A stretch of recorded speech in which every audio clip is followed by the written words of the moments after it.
Hi all, എല്ലാവർക്കും P S C മെനന്റെ പുതിയൊരു ക്ലാസ്സിലേക്ക് സ്വാഗതം. അപ്പം ഇന്നത്തെ ക്ലാസ്സിൽ ഈ ഹെഡിങ് കാണുമ്പോൾ നിങ്ങൾക്ക് എന്താ ഓർമ്മ വരുന്നേ?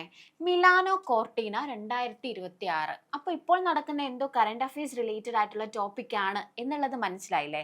അപ്പം ഇന്നത്തെ ക്ലാസ്സിൽ നമ്മൾ വിന്റർ ഒളിമ്പിക്സ് 2026 നടന്ന വിന്റർ ഒളിമ്പിക്സിനെ കുറിച്ചാണ് പഠിക്കാൻ പോകുന്നത്. അപ്പം അതിൻ്റെ പേരാണ് കേട്ടോ മിലാനോ കോർട്ടീന എന്ന് പറയുന്നത്. അപ്പം ഇന്നത്തെ ക്ലാസ് കണ്ടു കഴിഞ്ഞാൽ ഒരു മാർക്ക് കിട്ടുമോ മിസ്സേ? അല്ലെങ്കിൽ ഒളിമ്പിക്സ് എല്ലാ എക്സാമുകളിലും ചോദിക്കുന്നതല്ലേ, അപ്പൊ വിന്റർ ഒളിമ്പിക്സ് ഒക്കെ ചോദിക്കുമോ? ഇനിയുള്ള എക്സാമുകളിൽ നമുക്ക് എന്തായാലും പ്രതീക്ഷിക്കാം. അപ്പം ഇന്നത്തെ ക്ലാസ് കണ്ടാൽ ആ ഒരു മാർക്ക് നിങ്ങൾക്ക് എന്തായാലും കിട്ടും. അപ്പോൾ നമുക്ക് ഫാക്റ്റുകളിലേക്ക് പോവാം. ഇതാ അപ്പൊ ഞാൻ എഴുതിയിരിക്കുന്നത് മിലാനോ കോർട്ടീന. എന്താണ് മിലാനോ കോർട്ടീന എന്നുള്ളത് നോക്കാം.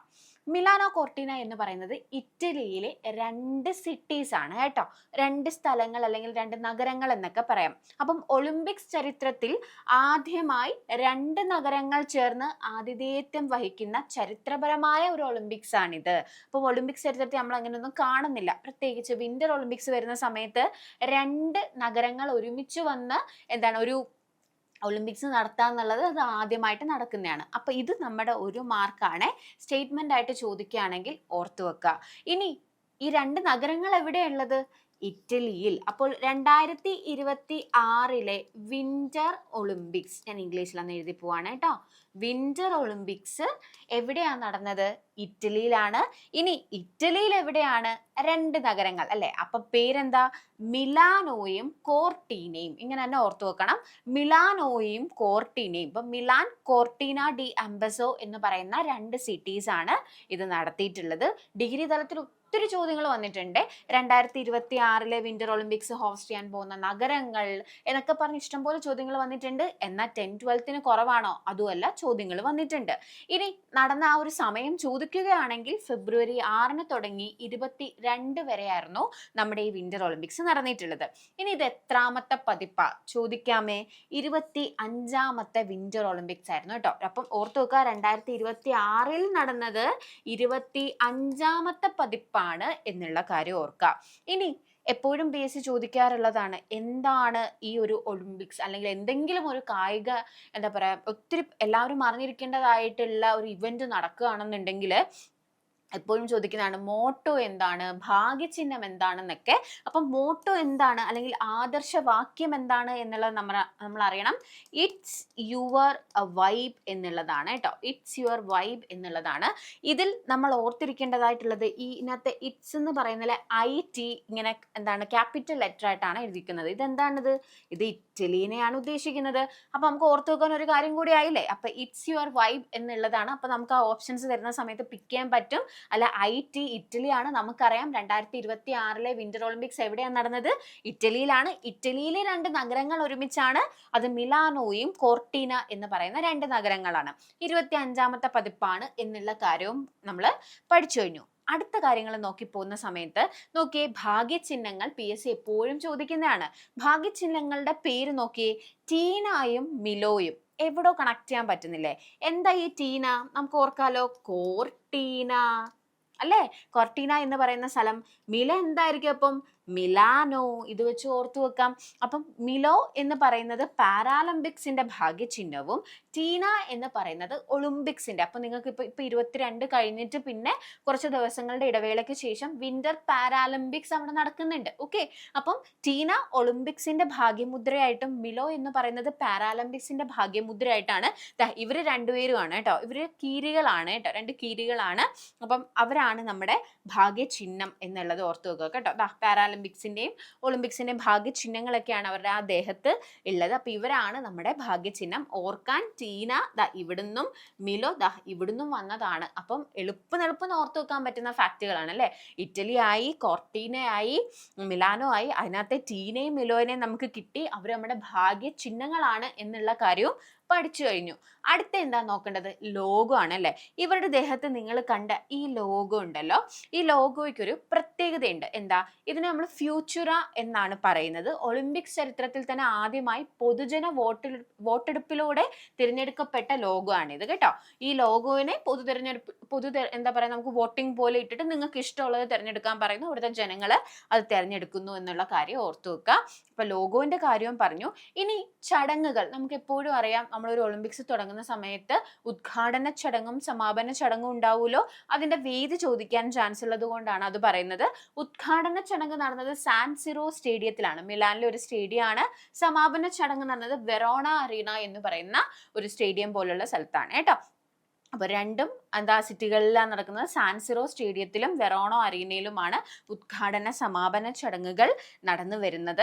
ഇനി എത്ര ഇനങ്ങൾ ഉണ്ടായിരുന്നു? എത്ര കായിക ഇനങ്ങൾ ഉണ്ടായിരുന്നു? 8 കായിക ഇനങ്ങളിലായി 16 വിഭാഗങ്ങളും 116 മെഡൽ മത്സരങ്ങളുമാണ് നടന്നു വന്നത്. ഇതിൽ നമുക്ക് PSCക്ക് എന്തായാലും ചോദിക്കാൻ ചാൻസ് ഉള്ള ഒരു ക്വസ്റ്റ്യൻ ആണ്, ഏതെങ്കിലും പുതിയ കായിക ഇനം മുന്നിലേക്ക് വന്നോ എന്നുള്ളത്.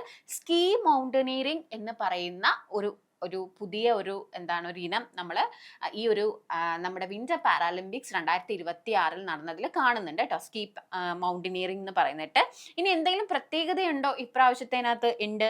ഏറ്റവും കൂടുതൽ സ്ത്രീകൾ പങ്കെടുക്കുന്ന ഒരു വിന്റർ ഒളിമ്പിക്സ്, 47% എന്താ പറയാ ഒരു സ്ത്രീകളുടെ പാർട്ടിസിപ്പേഷൻ കൂടി വന്നതായിട്ടുള്ള ഒരു മത്സരമായിരുന്നു ഇത് എന്നുള്ളത് ഓർക്കുക. അപ്പൊ നമ്മൾ കുറേ കാര്യങ്ങൾ പറഞ്ഞു വരുന്നുണ്ട് അല്ലേ. ഇനി നമുക്ക് മെഡൽ പട്ടിക നോക്കാം. മെഡൽ പട്ടിക നോക്കുന്ന സമയത്ത് 4ാം തവണ കോൺസിക്യൂട്ടീവായി അല്ലെങ്കിൽ അടുപ്പിച്ച് 4ാം തവണയും മെഡൽ പട്ടികയിൽ മുന്നിൽ വന്നത് ആരാണ്? നോർവേ ആണ്. എത്ര സ്വർണം എന്നുള്ളത് നിങ്ങൾ എപ്പോഴും ഓർക്കണേ. 18 സ്വർണം, 12 വെള്ളി, 11 വെങ്കലം, ആകെ 41 മെഡൽ നേട്ടം. 18 സ്വർണമാണ് നോർവേക്കുള്ളത് എന്നുള്ളത് ഓർക്കണം. 18 സ്വർണം, ആകെ 41 മെഡൽ നേട്ടമാണ് ഉള്ളത്. ഇനി ഹോസ്റ്റ് ചെയ്യുന്ന രാജ്യമായ ഇറ്റലി 4ാം സ്ഥാനത്താണ്. 10 സ്വർണം, 6 വെള്ളി, വെങ്കലം, എങ്ങനെ 30. ഇനി നോർവേ കഴിഞ്ഞാൽ US, പിന്നെ നെതർലാൻഡ്, ഇറ്റലി, ഇങ്ങനെയാണ് ആ ഒരു മെഡൽ നേട്ടം വരുന്നത് കേട്ടോ. ഇറ്റലി, പിന്നെ നമുക്ക് ജർമ്മനി. അപ്പൊ എല്ലാം ഓർത്തിരിക്കാൻ പറ്റിയില്ലെങ്കിൽ നോർവേ ഓർക്കുക. ഹോസ്റ്റ് ചെയ്ത രാജ്യമായ ഇറ്റലി 4ാം സ്ഥാനത്താണ്. ഇപ്പം നോർവേ കഴിഞ്ഞാൽ US, നെതർലാൻഡ്, ഇറ്റലി, അത് കഴിഞ്ഞ് ജർമ്മനി, ഇങ്ങനെ ഓർത്തു വെച്ചേക്കുക കേട്ടോ. ഓക്കെ, അപ്പൊ 18 സ്വർണം എന്നുള്ള കാര്യം മറക്കണ്ട. ഇനി ഇറ്റലിക്ക് ഈ ഒളിമ്പിക്സ് ഹോസ്റ്റ് ചെയ്യുന്നു എന്നൊക്കെ പറയുന്നു. അപ്പൊ ഇറ്റലി എത്ര തവണ ഹോസ്റ്റ് ചെയ്തു എന്ന് വേണമെങ്കിൽ PSCക്ക് ചോദിക്കാം. ഇറ്റലിയുടെ 4ാം ഒളിമ്പിക്സ് ആണ്. അപ്പം 4ാം ഒളിമ്പിക്സ് എന്ന് പറയുമ്പോൾ നിങ്ങൾ ആലോചിക്കും, ഓ 4ാമത്തെ വിന്റർ ഒളിമ്പിക്സ് ആണോ, അതിൽ ഏതെങ്കിലും സമ്മർ ഒളിമ്പിക്സ് ഇറ്റലി ഹോസ്റ്റ് ചെയ്തിട്ടുണ്ടോ എന്നുള്ളത്. അപ്പം ഇറ്റലിയുടെ 4ാം ഒളിമ്പിക്സ് എന്ന് പറയുന്നത് ഇതിനു മുമ്പേ കൊർട്ടിനാല്, നമ്മളിപ്പം കണ്ട കൊർട്ടിന ഡി അംബോസിൽ 1956 ട്യൂറിൻ എന്ന് പറയുന്ന സ്ഥലത്ത് 2006 ചെയ്തിട്ടുണ്ട്. ഇപ്പോൾ 2026 2 നഗരങ്ങളിലായിട്ട് ചെയ്യുന്നു. ഇനി ഇത് കൂടാതെ റോമിൽ 1960 സമ്മർ ഒളിമ്പിക്സും ഇറ്റലി ആതിഥേയത്വം വഹിച്ചിട്ടുണ്ട്. അപ്പൊ നിങ്ങൾക്ക് മനസ്സിലായല്ലോ, 3 തവണ വിന്റർ ഒളിമ്പിക്സും 1 തവണ സമ്മർ ഒളിമ്പിക്സും ആതിഥേയത്വം വഹിച്ച രാജ്യമാണ് ഇറ്റലി എന്നുള്ള കാര്യം നിങ്ങൾ ഓർത്തു വെക്കുക. ഓക്കെ, അപ്പൊ ഇത്രയും ഫാക്ട് ഞാൻ പറഞ്ഞതിലും മത്സരിച്ചതിൽ ടോപ്പ് വന്ന ആള്, ബേസിക് ആയിട്ടുള്ള ഫാക്റ്റുകൾ, മോട്ടോ, ഇതെല്ലാം അല്ലേ പറഞ്ഞേ. അപ്പൊ ഇന്ത്യയുടെ അവസ്ഥ എന്താ എന്നുള്ള കാര്യം നിങ്ങൾ ഓർക്കുന്നുണ്ടാവും അല്ലെ. ആരെങ്കിലും ഇന്ത്യയിൽ നിന്ന് പോയോ? അപ്പൊ നമ്മൾ എപ്പോഴും പഠിക്കുന്ന സമയത്ത് സമ്മർ ഒളിമ്പിക്സിന്റെ ഭാഗമായിട്ടാണ് എപ്പോഴും ഇത്ര പേര് പോയി, അല്ലെങ്കിൽ മനു ഭാക്കർ, അങ്ങനെ കുറേ പേരുകൾ നമ്മൾ കേൾക്കുന്നുണ്ടാവും അല്ലെ. ഇപ്പൊ 7 മെഡൽ നേട്ടം, ഇതുവരെ സമ്മർ ഒളിമ്പിക്സിന് നമുക്ക് 41 മെഡൽ നേട്ടം ഉണ്ടെന്നൊക്കെ നമ്മൾ പഠിച്ചിട്ടുണ്ടാവും. പക്ഷെ വിന്റർ ഒളിമ്പിക്സിന്റെ സമയത്ത് നമ്മൾ അങ്ങനെ ഒത്തിരി ആൾക്കാരുടെ പേരുകളോ അല്ലെങ്കിൽ ആരെങ്കിലും നമുക്ക് മെഡൽ നേട്ടം ഉണ്ടായോ എന്നൊക്കെ നിങ്ങൾക്ക് ഡൗട്ട് ഉണ്ടാവും അല്ലെ. ഇതുവരേക്കും വിന്റർ ഒളിമ്പിക്സിൽ, ഇപ്പം വിന്റർ ഒളിമ്പിക്സ് എന്ന് പറയുന്ന ഗെയിംസ് സ്റ്റാർട്ട് ചെയ്യുന്നത് 1924 ഫ്രാൻസിൽ വെച്ചിട്ടാണ് കേട്ടോ. ഫ്രാൻസിൽ ചെമോനിക്സിൽ വെച്ചിട്ടാണ്. 1964 ഇന്ത്യ ആദ്യമായിട്ട് പാർട്ടിസിപ്പേറ്റ് ചെയ്യുന്നത്. 1964 ജെറമി ബുജോസ്കി എന്ന് പറയുന്ന ഒരു വ്യക്തിയാണ് ഇന്ത്യയെ റെപ്രസെന്റ് ചെയ്ത് 1964 ഗെയിംസിലൊക്കെ പോകുന്നത്. അപ്പോൾ 1964 തൊട്ട് ഇന്ന് 2026 വരെയുള്ള വർഷങ്ങൾ എടുക്കുന്ന സമയത്ത് നിങ്ങൾ പഠിച്ചു വെക്കുക, ഇന്ത്യക്ക് വിന്റർ ഒളിമ്പിക്സിൽ മെഡൽ നേട്ടം ഒന്നും ഉണ്ടായിട്ടില്ല. സ്വർണ്ണമാവട്ടെ, വെള്ളിയാവട്ടെ, വെങ്കലമാവട്ടെ നമുക്ക് കിട്ടിയിട്ടില്ല. പക്ഷെ ഒരു 6 പേരോളം ഒക്കെ വരുന്ന ഒരു നിരയായിട്ട് നമ്മൾ ഇവിടുന്ന് കോമ്പീറ്റ് ചെയ്യാൻ ആൾക്കാർ പോവാറുണ്ട്. അപ്പം കഴിഞ്ഞ 2020 നടന്ന 22 നടന്ന വിന്റർ ഒളിമ്പിക്സിൽ നമ്മളെ പ്രതിനിധീകരിച്ചു പോയ വ്യക്തിയാണിത്, ആരിഫ് മുഹമ്മദ് ഖാൻ. അദ്ദേഹം തന്നെ ഈ വർഷവും പോയിട്ടുണ്ട്. അപ്പൊ 2026 ആരൊക്കെ പോയി എന്ന് ചോദിച്ചാൽ 2 പേര് പോയിട്ടുണ്ട് കേട്ടോ. ആരിഫ് മുഹമ്മദ് ഖാൻ ആണിത്. ആരിഫ് മുഹമ്മദ് ഖാന്റെ item alpine skiing slalom event എന്നാണ് അദ്ദേഹത്തിന്റെ ഒരു ഐറ്റത്തിന്റെ പേര്. പിന്നെ സ്റ്റാൻസിൻ ലിൻഡപ്പ് എന്ന് പറയുന്ന വ്യക്തി പോകുന്നുണ്ട്. ക്രോസ് കൺട്രി സ്കീയിങ്ങിനാണ് ഇദ്ദേഹം പോകുന്നത്. അപ്പം ആകെ 2 പേര് മാത്രമേ 2026 വിന്റർ ഒളിമ്പിക്സിൽ ഇന്ത്യയെ പ്രതിനിധീകരിച്ച് പോയിട്ടുള്ളൂ എന്നുള്ള കാര്യം ഓർക്കുക. ഇനി നമ്മുടെ ആ ഒരു ഓപ്പണിംഗ് സെറമണി ഒക്കെ വരുന്ന സമയത്ത് ഇന്ത്യയെ പ്രതിനിധീകരിച്ച് ആരാണ് ദീപശിഖ ഉയർത്തിയത്, അല്ലെങ്കിൽ ടോർച്ച് ബിയറർ എന്നൊക്കെ നമ്മൾ ഇംഗ്ലീഷിൽ പറയും. ആരാണ് ഇന്ത്യയെ പ്രതിനിധീകരിച്ച് ആ ഒരു ടോർച്ച് ബിയററായി പോയിട്ടുള്ളത് എന്നൊക്കെ നിങ്ങൾക്ക് ഡൗട്ട് ഉണ്ടാവും. അത് നമ്മുടെ സ്വന്തം ഇന്ത്യയുടെ സ്വന്തം അഭിനവ് ബിന്ദ്രയാണ് കേട്ടോ ടോർച്ച് ബിയററായി പോയിട്ടുള്ളത്. അപ്പൊ നിങ്ങൾക്ക് തോന്നും ആരായി അഭിനവ് ബിന്ദ്ര, എവിടെയോ കേട്ടിട്ടുണ്ടല്ലോ അല്ലെ. സമ്മർ ഒളിമ്പിക്സിൽ നമുക്ക് ആദ്യമായി വ്യക്തിഗത സ്വർണ്ണ മെഡൽ നേടിത്തന്ന വ്യക്തിയാണ് ആര്, നമ്മുടെ അഭിനവ് ബിന്ദ്ര. അപ്പൊ അദ്ദേഹത്തിന് കഴിഞ്ഞ സമ്മർ ഒളിമ്പിക്സിൽ അദ്ദേഹത്തിന് ഒളിമ്പിക് ഓർഡർ കൊടുത്തൊക്കെ ബഹുമതി കൊടുത്ത് അംഗീകരിക്കുന്നുണ്ട്, ആദരിക്കുന്നുണ്ട്. അപ്പൊ അദ്ദേഹം തന്നെയാണ് ഇപ്രാവശ്യം ഇന്ത്യയെ പ്രതിനിധീകരിച്ച് വിന്റർ ഒളിമ്പിക്സിൽ നമ്മുടെ ടോർച്ച് ബീറർ ആയിട്ട്, അല്ലെങ്കിൽ ദീപശിഖ വാഹകൻ എന്നൊക്കെ നമുക്ക് പറയാൻ പറ്റും, അങ്ങനെ പോകുന്നത്. അപ്പൊ അദ്ദേഹത്തിനെയാണ് തെരഞ്ഞെടുത്തത്, അദ്ദേഹമാണ് ഇന്ത്യയെ പ്രതിനിധീകരിച്ചത് എന്നുള്ള കാര്യം ഓർത്തു വെക്കുക. അപ്പൊ 3 പേരുകൾ 2026 വിന്റർ ഒളിമ്പിക്സിൽ പഠിച്ചു വെക്കണം. ആരിഫ് മുഹമ്മദ് ഖാനും സ്റ്റാൻസിൻ ലിൻഡപ്പും പിന്നെ നമ്മുടെ സ്വന്തം അഭിനവ് ബിന്ദ്ര എന്നുള്ളതും. ഇനി നിങ്ങൾക്ക് ഇത്രയും കണ്ടില്ലേ, 2026 നടന്ന എല്ലാ കാര്യങ്ങളും പഠിച്ചില്ലേ. ഇനി നിങ്ങളോടുള്ള ചോദ്യം എന്തെന്ന് വെച്ചാൽ 2030 അടുത്തത് നടക്കാൻ പോകുന്നത് അല്ലെ. 2026 കഴിഞ്ഞാൽ പിന്നെ 2030, 4 വർഷത്തെ ഗ്യാപ്പ് ഉണ്ടാവും. ഇപ്പൊ 2030 വിന്റർ ഒളിമ്പിക്സ് എവിടെയാണ് നടക്കുന്നത് എന്നുള്ളതിന്റെ ഉത്തരം എന്തായാലും കമന്റ് ബോക്സിൽ തരണം. എന്തുകൊണ്ടാണ് ചോദിക്കുന്നത് വെച്ചാൽ PSC ചോദിക്കാറുണ്ട്, അടുത്തത് എവിടെയാണ് നടക്കുന്നത്, 2034 എവിടെയാ, ഇങ്ങനെയൊക്കെയുള്ള ചോദ്യങ്ങൾ വരാറുണ്ട്. അപ്പം ജസ്റ്റ് അറിയത്തില്ല എന്നുണ്ടെങ്കിൽ ഗൂഗിൾ ചെയ്യുക, അതിനുള്ള ഉത്തരം ഇടുക. അറിയാമെന്നുണ്ടെങ്കിലും എന്തായാലും കമന്റ് ബോക്സിൽ ഇടുക കേട്ടോ. അപ്പോൾ ഇന്നത്തെ ക്ലാസ് നിങ്ങൾക്ക് ഇഷ്ടപ്പെട്ടു എന്നുണ്ടെങ്കിൽ ഈ ക്ലാസ്സിന്റെ നോട്ട് എവിടെ ഉണ്ടാകും, നമ്മുടെ PSC മെന്റർ ടെലിഗ്രാം ചാനലിൽ ഉണ്ടാവും. ഓക്കെ, അപ്പം ജോയിൻ ചെയ്തിട്ടില്ല എന്നുണ്ടെങ്കിൽ ജോയിൻ ചെയ്യുക.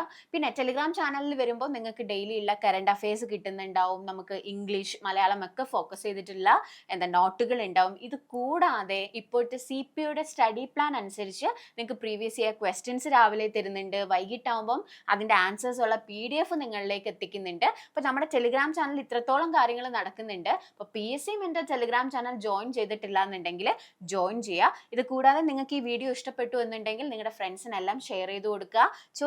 ചോദ്യത്തിനുള്ള ഉത്തരം എന്തായാലും കമന്റ് ബോക്സിൽ ഇടുക, ലൈക്ക് ചെയ്യുക. പിന്നെ നമ്മുടെ ചാനലിൽ ഇതുവരെ ജോയിൻ ചെയ്തിട്ടില്ല എന്നുണ്ടെങ്കിൽ ജോയിൻ ചെയ്യുക. അപ്പൊ നമുക്ക് എന്തായാലും അടുത്ത ക്ലാസ്സിൽ കാണാം. Till then we meet. By.